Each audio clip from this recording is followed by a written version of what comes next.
তোমার সাথে আমার আশাটাই ভুল হয়েছে, তুমি তো আমার টিম মেম্বারই না। ঋতু তুই কি শুরু করলি এগুলা? আমি মরে যাবো আজকে। আমার ভাই বউ পাইলে সব ভুলা যায়, এরা যা বলতেন সব সত্যি হয়েছে গায়ে, সব সত্যি।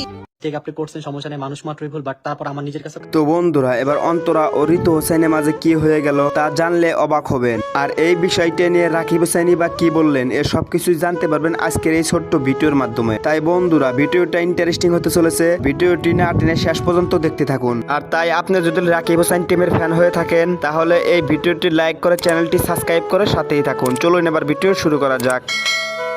সব সময়ের মতন রাকিব হোসেন তার ইউটিউব চ্যানেলে ব্লগ ভিডিও আপলোড করে থাকেন। একটি ভিডিওতে দেখা যায় যে রাকিব হোসেন, নুসরাত জাহান অন্তরা ও ঋতু হোসেন ব্লগ ভিডিও বানাইতে যান বিদেশে।